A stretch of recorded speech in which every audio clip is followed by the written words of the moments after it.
महाराष्ट्र के परभणी से है खबर, जहां जब देश के नागरिक अपने ही देश में डर के साए में जीने लगे, जब धर्म के नाम पर खून बहाया जाए, जब न्याय की जगह नफरत और सत्ता की सनक हावी हो जाए, तो समय आ गया है संविधान और इंसानियत की रक्षा के लिए आवाज उठाने का।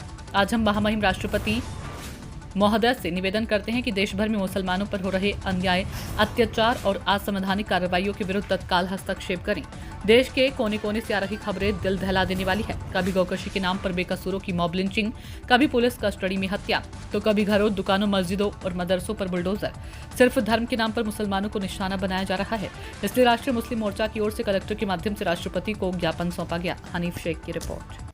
आज जो राष्ट्रीय मुस्लिम मोर्चा की ओर से कलेक्टर साहब को निवेदन दिया गया है, क्योंकि 2014 से लेकर आज तक मुल्क के अंदर जो है, जो विकास के नाम पर जो है आज जो बीजेपी सरकार आई है, वो मुद्दे को छोड़कर हर दिन जो है भारत के अंदर हिंदू मुस्लिम का जो है माहौल ख़राब करने का जो ये काम बीजेपी कर रही है। तो आज जो है राष्ट्रीय मुस्लिम मोर्चा की ओर से यही मांग की गई है कि जो है भारत के अंदर जो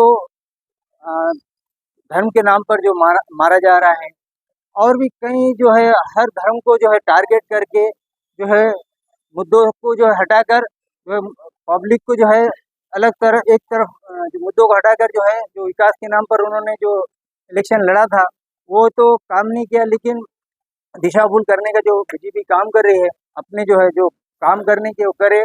और भारत के अंदर जो है ये जो आए दिन जो है मुसलमानों को टारगेट किया जा रहा है, उनको जो है सख्त से सख्त जो है कानून इस पर लाया जाए, यही मांग आज कलेक्टर साहब को जो हमने किया है, राष्ट्रपति से जो है ये हमने जो है एक रिक्वेस्ट की है।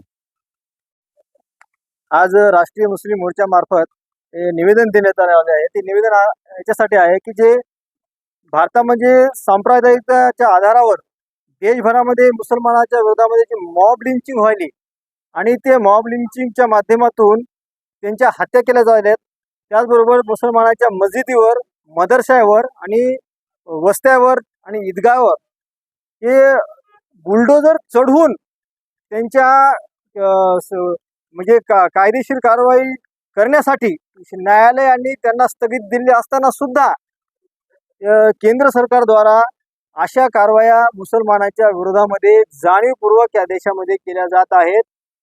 सर्वात मोठा मुद्दा म्हणजे गोमांस ही जी विक्री करण्यावर त्यांनी बंदी घातलेली आहे, हा त्यांनी मुद्दा घेतलेला आहे।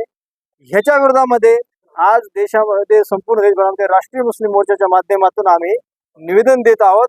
याचा एक भाग म्हणून सांगू इच्छितो की या भारतामध्ये जे भारतीय जनता पार्टी आहे, RSS आहेत, विश्व हिंदू परिषद आहे आणि ज्या काही बजरंग दलासारख्या ज्या संघटना आहेत, या संघटनेमध्ये जे क्रिमिनल लोक आहेत यांना वापर करून या देशामध्ये जाणीवपूर्वक मुसलमानाच्या विरोधामध्ये मॉब लिंचिंग करून, अन्याय अत्याचार करून देशामध्ये वातावरण घाण करण्याचा प्रयत्न या सरकारद्वारा होत आहे। हे होऊ नये म्हणून महामहिम राष्ट्रपतीला आम्ही निवेदन देण्यात आज आलेलं आहे। कारण मॉब लिंचिंगच्या आणि अन्याय अत्याचाराच्या घटना, हिंसाचाराच्या घटना आणि मारून टाकण्यापर्यंतच्या घटना या देशामध्ये उत्तर प्रदेशमध्ये झालेल्या आहेत। आमच्याकडे पूर्ण डाटा आलाय।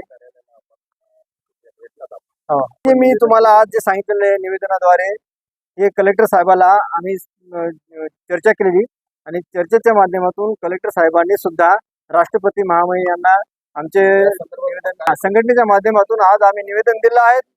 याच्या अगोदर सुद्धा काही निवेदन देण्यात आले होते, पण याच्यानंतर आम्ही पूर्ण देशभरामध्ये मोठा मोर्चा खोलणार आहोत।